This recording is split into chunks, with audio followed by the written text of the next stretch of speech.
তীব্র জ্বালানি সংকটে বিপর্যস্ত জনজীবন, গ্যাস সরবরাহ আবারও কমেছে। শহরে অনেক বাসায় জ্বলছে না চুলা, গ্রামে দীর্ঘ লোডশেডিং। এআই ক্যামেরার নজরদারিতে মহাসড়ক, গাড়ির গতিবিধি দেখা থেকে ধরা যাচ্ছে অনিয়ম। মাদক চোরাচালানে মিলছে সন্দেহভাজন তথ্য। এবং শ্রাবণের শেষেও ভারী বর্ষণের আভাস, ঢাকাসহ বিভিন্ন এলাকায় দমকা হাওয়া সহ বৃষ্টির প্রবণতা। সাগরে লঘুচাপ, সমুদ্র বন্দরে সতর্ক সংকেত। আমন্ত্রণ চ্যানেল এস দেশের কথায়, সাথে আছে আমি জিয়াদ আল রাফায়েত। শুনছিলেন শিরোনাম, এবার বিস্তারিত। গ্যাস সরবরাহ ফের কমেছে, এতে আবারও তীব্র জ্বালানি সংকটে বিপর্যস্ত হয়ে উঠেছে জনজীবন। শহরের অনেক এলাকায় গ্যাসের চাপ কমে জ্বলছে না চুলা, আর গ্রামাঞ্চলে দীর্ঘ লোডশেডিংয়ে চরম ভোগান্তিতে মানুষ। জ্বালানি তেলের সংকটে ফিলিং স্টেশনেও বাড়ছে দীর্ঘ লাইন। ব্যাহত হচ্ছে শিল্প কারখানার উৎপাদন, কৃষির সেচসহ স্বাভাবিক কার্যক্রম। দুর্ঘটনার পর মহেশখালীর ভাসমান এলএনজি টার্মিনাল আংশিক সচল হলেও উত্তাল সাগরে এলএনজি খালাস ব্যাহত হচ্ছে। গ্যাস ও কয়লার ঘাটতি আর ব্যয়বহুল তেলচালিত কেন্দ্র সীমিতভাবে চালানোর কারণে ব্যাহত হচ্ছে বিদ্যুৎ উৎপাদন।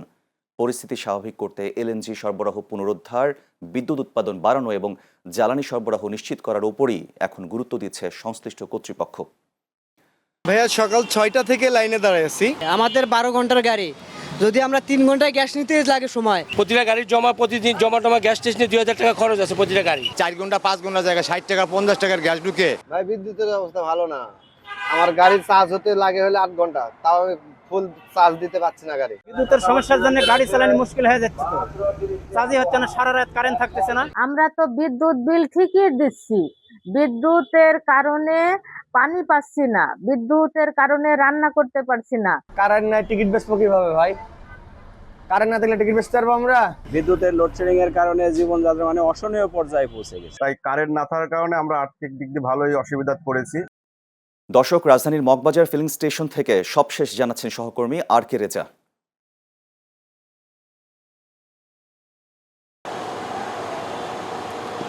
রাফায়েত, আপনি যেমনটি বলছিলেন, মহেশখালীর এলএনজি যে অগ্নিকাণ্ড দুর্ঘটনার পর থেকে সারা বাংলাদেশ কিন্তু তীব্র গ্যাস সংকটের যে হাহাকার তৈরি হয়েছে, সেটা কিন্তু আজকে একেবারেই সংকটে পরিণত হয়েছে। আমি এখন রয়েছি মগবাজারের একটি সিএনজি স্টেশনে। এখানে সকাল থেকেই আমরা তীব্র লাইন দেখতে পাচ্ছি। এই লাইনটি মূলত একেবারে মহাসড়কে যে যানজটের সৃষ্টি হয়েছে। এখানে যারা গ্যাস নিতে এসেছেন তাদের সাথে আমরা কথা বলেছি, তারা ভোগান্তির কথা বলেছেন। সকাল 6টা থেকে তারা এখন পর্যন্ত লাইন দিয়ে আছেন, এখন পর্যন্ত তারা এখানে গ্যাস পাচ্ছে না। এখানে তারা অভিযোগ করে বলছেন যে এখানে গ্যাসের সরবরাহ কম থাকলেও অনেক লাইন উপেক্ষা করে যখন তারা গ্যাস নিতে আসছেন, তারা পর্যাপ্ত গ্যাস পাচ্ছে না। যদিও জ্বালানি মন্ত্রী গতকাল কি বলেছেন যে সচল বয়লারটি চালু রয়েছে তার সরবরাহ কম থাকার কারণে কিন্তু গ্যাস সরবরাহ কম পাচ্ছে। তবে এখানে যারা গ্যাস নিতে আসছেন চালকরা বারবার বলছেন যে এখানের অবস্থা ভয়াবহ অবস্থা। তো এই ছিল রাফায়েত আমার কাছ থেকে সর্বশেষ। ধন্যবাদ রেজা আপনাকে।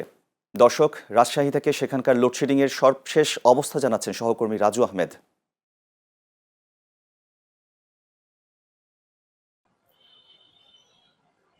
জি রাফায়েত, আমি এই মুহূর্তে অবস্থান করছি রাজশাহী যে নেসকো বিদ্যুৎ সরবরাহ প্রতিষ্ঠান আছে, সেই প্রতিষ্ঠানের প্রধান কার্যালয়ে। তো আমরা এখন পর্যন্ত রাজশাহী নেসকোর এবং যে রাজশাহী যে পল্লী বিদ্যুৎ আছে সেই তাদের সঙ্গে কথা বলে, প্রধান কর্মকর্তাদের সঙ্গে কথা বলে যেটা জানতে পেরেছি, রাজশাহী জেলায় প্রায় 200-250 মেগাওয়াটের মতো বিদ্যুতের চাহিদা রয়েছে এই মুহূর্তে। তবে তারা সরবরাহ করতে যেটা পারছেন সেই শতাংশের হিসেবে সেটা তারা প্রায় 30 থেকে 40% সরবরাহ করতে পারছেন না বলে আমাদেরকে প্রাথমিকভাবে তারা নিশ্চিত করেছেন। এর কারণ তারা বলছেন যে সরবরাহ ঘাটতি। তো আমরা এই মুহূর্তে কৃষক এবং বিভিন্ন বিদ্যুৎ যারা সেবা গ্রহীতা আছে তাদের সঙ্গে কথা বলে যেটা জানতে পেরেছি, তারা যেটা অভিযোগ করছেন যে বিদ্যুৎ না থাকার ফলে বাচ্চাদের লেখাপড়ায় সমস্যা হচ্ছে। আগামী 1 সপ্তাহ পর যে জমিতে যে ধান লাগানো হয়েছে রোপা আমন, সেই রোপা আমনের সেচের প্রয়োজন পড়বে। সেই সেচে যদি তারা বিদ্যুৎ না পেলে পারে সেচের সমস্যা হবে। তো রাজশাহীতে যে বিদ্যুৎ ঘাটতি রয়েছে, এই ঘাটতি দিয়ে কোনো এলাকা উপজেলাগুলো বলছে যে শহরের থেকে বেশি উপজেলাগুলো খারাপ অবস্থা। তারা বলছে যে সারা দিন 24 ঘন্টার ভিতরে যদি আমরা হিসাব করি তাহলে পারে তারা 12 থেকে 14 ঘন্টা মতো বিদ্যুৎ পাচ্ছে না বলে আমাদেরকে প্রাথমিকভাবে নিশ্চিত করেছে। আর রাজশাহী শহরে যেটা আছে, রাজশাহী শহরে নেসকো বিদ্যুৎ সরবরাহ করে এবং উপজেলাগুলো সরবরাহ করে হচ্ছে পল্লী বিদ্যুৎ সংস্থাগুলো। তো রাজশাহী শহরে নেসকোর যেটা অবস্থা এখন দেখা যাচ্ছে 1 ঘন্টা করে বিদ্যুৎ থাকছে, তো পরের ঘন্টাতে বিদ্যুৎ টানছে তারা। তো তারা চেষ্টা করছে, তারা বলছে আমরা চেষ্টা করছি আমাদের কাছে যে পরিমাণ বিদ্যুৎ আসছে সেটাকে আমরা লোডশেডিং এর মাধ্যমে সরবরাহ করে ব্যালেন্স করা সারাদিনে চেষ্টা করছি। তো রাজশাহীতে যে বিদ্যুৎ পরিস্থিতি এই ছিল আমার কাছে সর্বশেষ। ধন্যবাদ রাজু আপনাকে। মহাসড়কে অপরাধ দমন আর মাদক চোরাচালান ঠেকাতে এবার প্রযুক্তির ওপর আরও বেশি জোরদার দিচ্ছে সরকার। ঢাকা চট্টগ্রাম ও ঢাকা মাওয়া মহাসড়ক জুড়ে চালু হয়েছে কৃত্রিম বুদ্ধিমত্তা ভিত্তিক বা এআই ক্যামেরা নজরদারি। বিস্তারিত প্রতিনিধি রাজীব সাহার পাঠানো তথ্য ও চিত্রে ডেস্ক রিপোর্টে।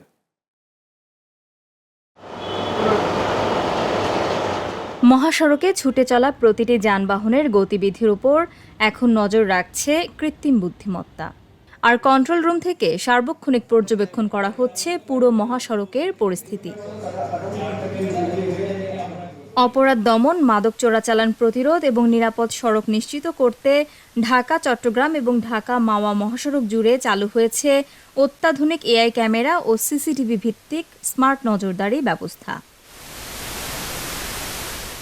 অতিরিক্ত গতির যানবাহনের পাশাপাশি সন্দেহভাজন মাদক ও চোরাচালান সংশ্লিষ্ট গাড়ির তথ্য তাৎক্ষণিকভাবে পাচ্ছে হাইওয়ে পুলিশ। হোয়াটসঅ্যাপে সতর্ক বার্তা পৌঁছানোর সঙ্গে সঙ্গেই সংশ্লিষ্ট যানবাহন থামিয়ে তল্লাশি চালানো হচ্ছে। মহাসড়কে চলন্ত অবস্থায় অনেক গাড়ি বেপরোয়া গতি বা বিভিন্ন অসাবধানতাবশত দুর্ঘটনা করে তারা দ্রুত পালিয়ে আসে। সেক্ষেত্রে এআই ক্যামেরার মাধ্যমে আমরা এগুলো ডিটেক্ট করতে পারি এবং টোল প্লাজায় আমরা ওগুলোকে আটক করতে সক্ষম হই। মূলত এআই ক্যামেরা শুধু ওভার স্পিড নয়, প্রত্যেকটি গাড়িকেই তারা ডিটেক্ট করে এবং যেসব গাড়িকে তাদের সন্দেহজনক মনে হয় সেগুলো আমাদের কাছে হোয়াটসঅ্যাপের মাধ্যমে আমাদের যারা আমরা টোলে দায়িত্বে থাকি তাদের কাছে ছবি চলে আসে, আমরা ওই সন্দেহভাজন গাড়িগুলোকে আটক করি এবং আমাদের চেকিং এর আওতায় নিয়ে আসি। এআই নজরদারিতে বিআরটি এর তথ্য ভান্ডার ব্যবহার করে শনাক্ত হচ্ছে যানবাহনের অনিয়ম। চালকদের মতে দেশের সব মহাসড়কে এই নজরদারি চালু হলে স্বয়ংক্রিয় ব্যবস্থায় কমবে অপরাধ, চোরাচালান ও সড়ক বিশৃঙ্খলা। এই ক্যামেরা এইখানে আর 12 কিলোমিটার পরে এই ক্যামেরা আরেকটা লাগাইছে, ওই মাঝখানে ওরা চিন্তায় ডাকাতি করবো, ওইখানে তো কোনো ক্যামেরা নেই, ওইখানে শুধুই আছে গাড়ি আর পাবলিক জনগণ। কোনো দুর্ঘটনা হইলে এটা ধরা যায়, করছে না করছে বা আমাদেরকে আক্রমণ করছে এগুলো ধরা যায়। হাইওয়ে পুলিশ বলছে মহাসড়কে অপরাধ দমন ও নিরাপত্তা জোরদারে কার্যকর ভূমিকা রাখছে এআই নজরদারি। পর্যায়ক্রমে দেশের সব মহাসড়কে এই প্রযুক্তি চালুর পরিকল্পনাও রয়েছে। হাই রেজলিউশন হাই টেকনোলজির ক্যামেরা সেট করে ডেফিনেটলি এটা আমি মনে করি নিঃসন্দেহে আমাদের ট্রাফিক ম্যানেজমেন্ট এবং মহাসড়কে অপরাধ দমনে অনেক কার্যকর ভূমিকা রাখবে বলে আমার বিশ্বাস। প্রযুক্তি নির্ভর এআই নজরদারি মহাসড়কের নিরাপত্তা ও শৃঙ্খলা বাড়াতে নতুন সম্ভাবনা তৈরি করেছে। কার্যকর বাস্তবায়নে আরও নিরাপদ ও অপরাধমুক্ত সড়কের আশা করছেন সংশ্লিষ্টরা। Channel S news desk. শ্রাবণের শেষ প্রান্তে এসে আবারও ভারী বর্ষণের পূর্বাভাস দিয়েছে আবহাওয়া অফিস। কোথাও মেঘলা আকাশ, কোথাও ঝুম বৃষ্টি, আবারও কোথাও দমকা হাওয়ার সঙ্গে বজ্রপাত। বর্ষার চিরচেনা এই আবহই থাকতে পারে আগামী কয়েকদিন। পূর্বাভাস অনুযায়ী আজ সন্ধ্যা 6টা থেকে পরবর্তী 24 ঘন্টা ঢাকা, সিলেট সহ দেশের বিভিন্ন এলাকায় দমকা হাওয়া সহ হালকা থেকে মাঝারি বৃষ্টি অথবা বজ্রসহ বৃষ্টি হতে পারে। কোথাও কোথাও হতে পারে মাঝারি থেকে ভারী বর্ষণ। এদিকে উত্তর বঙ্গোপসাগর ও তৎসংলগ্ন পশ্চিমবঙ্গ, বাংলাদেশ উপকূলে লঘুচাপ সৃষ্টি হয়েছে। এটি আরও ঘনীভূত হতে পারে বলে জানিয়েছে আবহাওয়া অফিস। এর প্রভাবে সমুদ্র বন্দর ও উপকূলীয় এলাকায় ঝড়ো হাওয়ার আশঙ্কায় সমুদ্র বন্দরগুলোতে 3 নম্বর স্থানীয় সতর্ক সংকেত দেখাতে বলা হয়েছে। পাশাপাশি সাগরে অবস্থানরত মাছ ধরার নৌকা ও ট্রলারগুলোকে পরবর্তী নির্দেশ না দেওয়া পর্যন্ত উপকূলের কাছাকাছি থেকে সাবধানে চলাচল করতে বলা হয়েছে।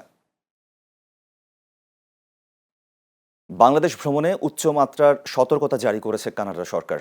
রাজনৈতিক উত্তেজনা, বিচারিক কার্যক্রম ও রাজনৈতিক সমাবেশকে ঘিরে বিক্ষোভ, সংঘর্ষ এবং জন অস্থিরতার আশঙ্কায় নাগরিকদের সতর্ক থাকার পরামর্শ দেওয়া হয়েছে। সম্প্রতি হালনাগাদ ভ্রমণ সতর্কতায় বলা হয় বাংলাদেশে যে কোনো সময় বিক্ষোভ ও সহিংস সংঘর্ষ হতে পারে। এতে হঠাৎ যান চলাচল বন্ধ, ব্যবসা প্রতিষ্ঠান বন্ধ সহ জনজীবনে অচলাবস্থা তৈরি হওয়ার আশঙ্কা রয়েছে। তাই কানাডীয় নাগরিকদের বড় ধরনের জমায়েত ও বিক্ষোভ এড়িয়ে চলার পাশাপাশি স্থানীয় কর্তৃপক্ষের নির্দেশনা মেনে চলতে বলা হয়েছে। পাশাপাশি স্থানীয় গণমাধ্যম অনুসরণ ও সর্বশেষ নিরাপত্তা পরিস্থিতি সম্পর্কে অবগত থাকার আহ্বান জানানো হয়েছে। প্রধানমন্ত্রী তারেক রহমানকে দুটি পৃথক আমন্ত্রণ জানিয়েছে ভারত, একটি দ্বিপাক্ষীয় সফরের জন্য, অন্যটি আগামী সেপ্টেম্বরে নয়াদিল্লিতে অনুষ্ঠেয় 18তম ব্রিক্স শীর্ষ সম্মেলনের অংশ নেওয়ার জন্য। ভারতের পররাষ্ট্র মন্ত্রণালয়ের ব্রিফিংয়ে মুখপাত্র রণধীর জসওয়াল বলেন, বিমস্টেকের বর্তমান চেয়ারম্যান হিসেবে বাংলাদেশের প্রধানমন্ত্রীকে আউটরিচ অধিবেশনে আমন্ত্রণ জানানো হয়েছে। তবে সম্মেলনে যোগ দেওয়ার বিষয়ে এখনও সিদ্ধান্ত নেয়নি বাংলাদেশ। পররাষ্ট্রমন্ত্রী খলিলুর রহমান জানিয়েছেন, আমন্ত্রণটি প্রধানমন্ত্রীকে নয়, বিমস্টেকের চেয়ারম্যান হিসেবে দেওয়া হয়েছে। এদিকে এর প্রধান পরাগ জৈনের বাংলাদেশ সফর নিয়ে প্রশ্ন করা হলে এ বিষয়ে কোনো তথ্য নেই বলে জানান জসওয়াল। ভারতে বাংলাদেশের প্রধানমন্ত্রী তারেক রহমানকে দ্বিপাক্ষিক সফর এবং একই সঙ্গে দিল্লিতে ব্রিক্স সম্মেলনে যোগ দিতে দুটি পৃথক আমন্ত্রণ জানিয়েছি। এই বিষয়ে আমরা আপনাদের আরও পরবর্তীতে তথ্য জানাবো। We will keep you updated in regard to the invitations. দেশে একই সঙ্গে হাম ও ডেঙ্গুর প্রাদুর্ভাব উদ্বেগজনক পর্যায়ে পৌঁছেছে। স্বাস্থ্য অধিদপ্তরের তথ্য অনুযায়ী 11 আগস্ট পর্যন্ত ডেঙ্গুতে আক্রান্ত হয়েছেন 20,827 জন, মৃত্যু হয়েছে 61 জনের। বর্তমানে বিভিন্ন হাসপাতালে চিকিৎসাধীন 1,584 জন। সর্বশেষ 24 ঘন্টায় 750 জনের বেশি নতুন রোগী হাসপাতালে ভর্তি হয়েছেন। অন্যদিকে দেশজুড়ে তীব্র আকার ধারণ করেছে হামের প্রাদুর্ভাব। 10 থেকে 11 আগস্টের তথ্য অনুযায়ী সন্দেহজনক ও নিশ্চিত মিলিয়ে আক্রান্তের সংখ্যা ছাড়িয়েছে 1,38,000। এর মধ্যে নিশ্চিত কেস 17,385টি, উপসর্গ ও নিশ্চিত 2 হিসাব মিলিয়ে হামে মৃত্যুর সংখ্যাও 880 ছাড়িয়েছে। সর্বশেষ 24 ঘন্টায় প্রায় 979 জন নতুন রোগী আক্রান্ত বা সন্দেহজনক হিসেবে তালিকাভুক্ত হয়েছেন। একই সময়ে 2 রোগের বিস্তার ঠেকাতে রোগ শনাক্তকরণ, চিকিৎসা ও প্রতিরোধমূলক কার্যক্রম জোরদারের পাশাপাশি জনসচেতনতার উপর গুরুত্ব দেওয়া হচ্ছে। এই যে ইমার্জেন্সিতে গেছি, ইমার্জেন্সি হরে স্যার মহিলাটা আমরা আইতে মহিলাটা যাইতে থাকা পরে স্যার বয়ে কইতেছে আমনে করে তো রাহাও ক্রিটিক্যাল, অনেক কি করমু, পরে বাদে রাখছে, কইছে আচ্ছা তাহেন দেখি কি করন যা। দীর্ঘ সময় দাঁড়িয়ে টিকিট কাটলাম, টিকিট কাটার পরে এখন ডাক্তার চেম্বারে দাঁড়াইছি, দাঁড়ানোর পরে ডাক্তার চেম্বারে নাই, কখন ডাক্তার আসবে আমি নিজেও জানি না। এ দাঁড়ায় রয়েছি বাচ্চা নিয়ে। রক্ত পরীক্ষা করছি, তারপরে এক্সরে করছি, করে রিপোর্ট পাইছি। এখন ডাক্তার দেখাইছে, ডাক্তার বললো যে সার্জারি ডাক্তার এখানে নাই, ছুটিতে আছে, 1 মাসের ছুটিতে বলে। এখন অপারেশন করার জন্য আবার সরাদ্দি হাসপাতালে যাইতে বলতেছে, এখানে বলে ডাক্তার নেই। আমরা আসছি সকাল 6টা বাজে, এখনো সিরিয়াল পাই নাই। এটা যদি আরো ধীরগতি না করে আরো যদি দ্রুত করা হয় তাহলে আমাদের জন্য অনেক ভালো হয়। এক্সট্রা এখানে প্রচুর সময় ওয়েটিং করতে হয়, কেউ 1 থেকে 2 দিন 3 দিনও ঘোরে, তারপরও কাজ হয় না। দর্শক, সাভার থেকে এই বিষয়ে সর্বশেষ জানাচ্ছেন সহকর্মী রাজীব মাহমুদ।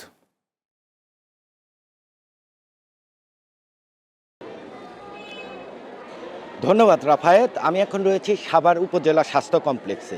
আমরা সকাল থেকেই দেখতে পেয়েছি সাভারের বিভিন্ন এলাকা থেকে চিকিৎসার জন্য কিন্তু মানুষজন আমরা দেখেছি হাসপাতালে ভিড় করছে।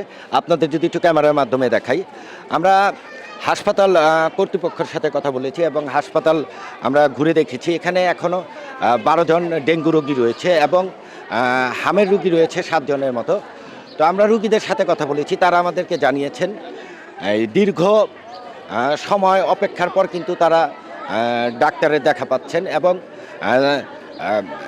সাভারে প্রায় 70 থেকে 80 লাখ মানুষের বসবাস।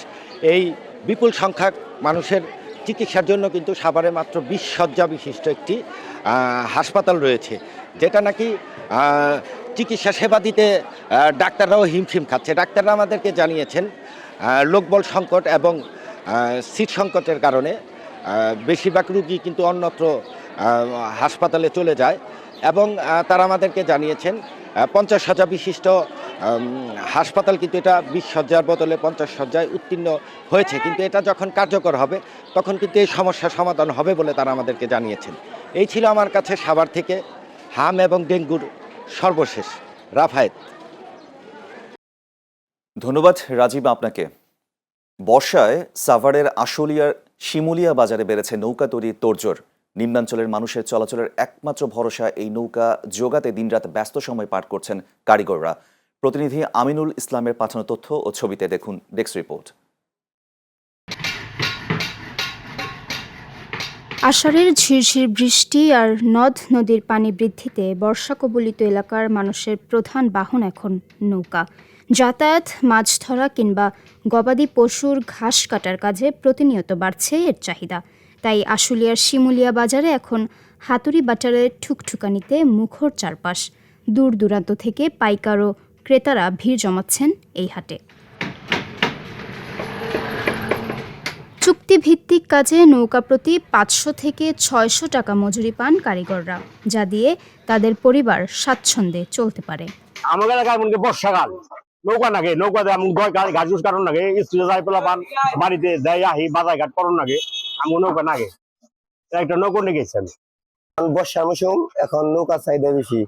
আমরা 9 হাত, 10 হাত, 11 হাত আর হলো 12 হাত বানাই। 9 হাত হলো 45 টাকা, 10 হাত হলো 5,000, 4,500, 5,500। নৌকার কাঠগুলো আসে বরিশাল থেকে সাভার আসে, সাভার থেকে আমাদের শিমুলা বাজার আসে। শিমুলা বাজার আসলে আমরা 10 হাত কুসা বানাই, 10 হাত বেশি 5,000, 5,500। যত পানি বাড়ে তত নৌকার চাপ পড়ে। মোটামুটি পানি বাড়তে দিকে আছে, এখন মোটর চাপ আছে। আমরা দিয়ে সারতে পারতেছি না, তারপরও আমরা চেষ্টা করি দেওয়ার। আমরা 40 বছর ধরে কাজ করি, নৌকা বানাই। আর নৌকার বর্ষাকালের দিন চাহিদা বেশি, এই জন্য আমরা বানাই। 10 হাত 550 টাকা মজুরি দেয়। বরিশাল থেকে আনা কাঠের তৈরি ডিঙি ও কোষা নৌকার বিশেষ সুনাম রয়েছে। আকার ভেদে 8 থেকে 12 হাতের প্রতিটি নৌকা 4,000 থেকে 15,000 টাকায় বিক্রি হয়। তবে কাঠ ও যাতায়াত খরচ বাড়ায় লাভ তুলনামূলক কম বলে জানান মহাজনেরা। আমরা এখানে 30 বছর ধরে ব্যবসা করতে আছি। আমরা স্বরূপকাঠি দিকে কাঠ আনি, এগুলো সাভার দিকে চিরাই করে আনি।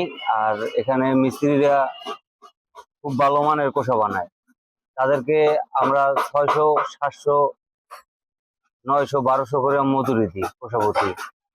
এগুলা কালিয়াকুর, ধানতারা, বিভিন্ন জায়গায় যায়। আর আমাদের ব্যবসা মোটামুটি এক পর্যায়ে হইতে আছে। তামা কাঁসার ঐতিহ্য হারানোর পর বাজারটি চাঙা রাখা এই নৌকা শিল্পীকে টিকিয়ে রাখতে সরকারি সহায়তা ও সহজ শর্তে ঋণের দাবি স্থানীয়দের। বর্তমানে ইন্ডিয়ান স্টিল, মেলামাইন, প্লাস্টিক আসাতে কাঁসাটা 10%, কিন্তু বর্তমানে এই কাঠের নৌকার জন্য শিমুলিয়া অত্যন্ত বিখ্যাত। অনেক দূর দূরান্ত থেকে এখানে নৌকা নিতে আসে। এই নৌকার কাজের সাথে আমার ওয়ার্ডে প্রায় 300 পরিবার জড়িত, কিন্তু বর্তমানে এদের দিনপাত খুবই কষ্ট চলতেছে। যদি সরকারের তরফ থেকে এবং বিভিন্ন এনজিও যদি কম সুদে এদেরকে ঋণ দেয়, তাহলে আরো স্বাবলম্বী হতে পারবে। বন্যা ও বর্ষায় প্লাবিত এলাকার মানুষের যাতায়াতের প্রধান সম্বল এই নৌকা। সঠিক পৃষ্ঠপোষকতা পেলে শিমুলিয়ার ঐতিহ্যবাহী এই শিল্প আরও প্রসারিত হবে, এমনটাই আশা সংশ্লিষ্টদের। Channel S news desk. Sylhet নগরীর রায়নগর মিতালি আবাসিক এলাকার একটি বাসা থেকে স্বামী, স্ত্রী ও তাদের গৃহকর্মীর মরদেহ উদ্ধার করেছে পুলিশ। আজ সকালে এলাকার 111 নম্বর বাসার 2য় তলা থেকে মরদেহ 3টি উদ্ধার করা হয়। পুলিশ ও স্থানীয়রা জানিয়েছে, সকাল 10টা পর্যন্ত বাসার দরজা বন্ধ দেখে প্রতিবেশীদের সন্দেহ হয়। পরে তারা জাতীয় জরুরি সেবা 999 নম্বরে ফোন করলে পুলিশ ঘটনাস্থলে পৌঁছে 3 জনের মরদেহ উদ্ধার করে। পুলিশ জানিয়েছে, একটি কক্ষ থেকে স্ত্রী ও গৃহকর্মীর মরদেহ এবং অন্য একটি কক্ষ থেকে স্বামীর মরদেহ পাওয়া যায়। নিহত দম্পতির ছেলেমেয়েরা বিদেশে অবস্থান করছেন বলে জানা গেছে। প্রাথমিকভাবে ঘটনাটিকে হত্যাকাণ্ড বলে ধারণা করছে পুলিশ। তবে কী কারণে এই ঘটনা এবং কারা এতে জড়িত তা এখনও নিশ্চিত নয়। বিষয়টি খতিয়ে দেখতে তদন্ত শুরু করেছে পুলিশ। জানা মতে তারা হাজব্যান্ড ওয়াইফ, আব্দুল সত্তার তার ওয়াইফ আর কাজের একজন মহিলা, তার এক ছেলে 2 মেয়ে, 3 জন দেশের বাইরে থাকে। ছেলে 3 মেয়ে মানে 3 মেয়ে, তারা 4 জন দেশের বাইরে থাকে। আন্তর্জাতিক যুব দিবস উপলক্ষে রাজধানীর ফরেন সার্ভিস একাডেমিতে অনুষ্ঠিত হয়েছে বিশেষ আয়োজন। অনুষ্ঠানে তরুণদের সম্ভাবনা, দক্ষতা ও নেতৃত্বের বিকাশের মাধ্যমে সমৃদ্ধ ভবিষ্যৎ গড়ার প্রত্যয় উঠে আসে। যুব ও ক্রীড়া মন্ত্রণালয়ের প্রতিমন্ত্রী মোহাম্মদ আমিনুল হক বলেন, তরুণরাই দেশের সবচেয়ে বড় শক্তি। তাদের দক্ষতা উন্নয়ন, কর্মসংস্থান, উদ্ভাবন এবং জাতীয় উন্নয়নে সক্রিয় অংশগ্রহণ নিশ্চিত করতে হবে। তিনি বলেন, তরুণদের মেধা ও সৃজনশীলতাকে যথাযথভাবে কাজে লাগাতে পারলে বাংলাদেশ আরও দ্রুত উন্নতি ও অগ্রগতির পথে এগিয়ে যাবে। অনুষ্ঠানে তরুণদের জন্য শিক্ষা, দক্ষতা উন্নয়ন, কর্মসংস্থান ও নেতৃত্বের সুযোগ বাড়ানোর উপর গুরুত্ব দেওয়া হয়। আনস্কিল ইউথ আছে, তাদেরকে মূলত নিটের আন্ডারে এনে বিভিন্ন প্রশিক্ষণ দিয়ে তাদেরকে ভবিষ্যতে জব ইনশিওর করা, টিবেটের আন্ডারে এনে তাদেরকে যারা বেকার যুবক আছে তাদেরকে শর্ট কোর্স 6 মাস বা 1 বছরের কোর্স প্রদানের মাধ্যমে তাদেরকে ভবিষ্যতে জব ইনশিওর করা। এই আর্ন প্রজেক্টের মাধ্যমে প্রায় 9 লক্ষ যুব এবং যুব নারীরা প্রশিক্ষণ নেবে এবং এর মধ্য থেকে 60% মিনিমাম তাদেরকে কর্মসংস্থান নিশ্চিত করা হবে। 60% যদি আমরা ধরে রাখি প্রায় 5 লাখের উপরে আমরা এই আর্ন প্রজেক্টের মাধ্যমে আমরা আমাদের কর্মসংস্থান নিশ্চিত করতে পারব। মাত্র 2000 টাকার রিমার্ক পণ্য কিনে 1 লাখ টাকা উপহার জিতেছেন রাজধানীর খিলগাঁওয়ের নন্দীপাড়ার জান্নাত স্টোরের স্বত্বাধিকারী Mohammad Alauddin. Remark HB limited double লাখপতি ক্যাম্পেইনের আওতায় লাখপতি বিজয়ী হন তিনি। মঙ্গলবার নন্দীপাড়ায় আয়োজিত অনুষ্ঠানে তার হাতে 1 লাখ টাকার চেক তুলে দেন বাংলাদেশ দোকান মালিক সমিতির সভাপতি মোহাম্মদ হেলাল উদ্দিন। অনুষ্ঠানে রিমার্কের national sales director Kamal Hossain সহ ঊর্ধ্বতন কর্মকর্তারা উপস্থিত ছিলেন। আলাউদ্দিন বলেন, এ ধরনের উদ্যোগ ব্যবসায়ীদের সঙ্গে রিমার্কের সম্পর্ক আরও শক্তিশালী করবে। রিমার্ক জানায়, ডাবল লাখপতি ক্যাম্পেইনের ন্যূনতম 2000 টাকার পণ্য কিনেই সর্বোচ্চ 2 লাখ টাকা পর্যন্ত নগদ পুরস্কার, ক্যাশব্যাক, ফ্রিজ, টেলিভিশন সহ বিভিন্ন উপহার জেতার সুযোগ রয়েছে। চ্যানেল এস দেশের কথা শেষ করার আগে শিরোনামগুলো দেখে নিচ্ছি আরও একবার। তীব্র জ্বালানি সংকটে বিপর্যস্ত জনজীবন, গ্যাস সরবরাহ আবারও কমেছে। শহরে অনেক বাসায় জ্বলছে না চুলা, গ্রামে দীর্ঘ লোডশেডিং। এআই ক্যামেরার নজরদারিতে মহাসড়ক, গাড়ির গতিবিধি দেখা থেকে ধরা যাচ্ছে অনিয়ম। মাদক চোরাচালানে মিলছে সন্দেহভাজন তথ্য।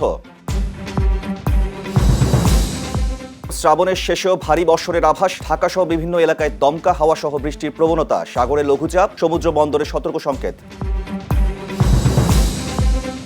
দেশজুড়ে হাম, ডেঙ্গুর প্রকোপে বাড়ছে উদ্বেগ। হামের মৃত্যুর সংখ্যা 880 ছাড়িয়েছে। ডেঙ্গুতে আক্রান্ত প্রায় 21,000। এবং বর্ষায় শিমুলিয়ায় জমে উঠেছে নৌকা তৈরির হাট, ব্যস্ত কারিগররা। ঐতিহ্যবাহী এই শিল্প টিকিয়ে রাখতে সরকারি সহায়তা ও সহজ ঋণের দাবি। এই ছিল চ্যানেল এস দেশের কথায়। দর্শক, চ্যানেল এস এর সব সংবাদ দেখতে ভিজিট করুন youtube.com/channelsnews এবং facebook.com/channelsnews এই পেজে। এতক্ষণ সাথে থাকার জন্য ধন্যবাদ।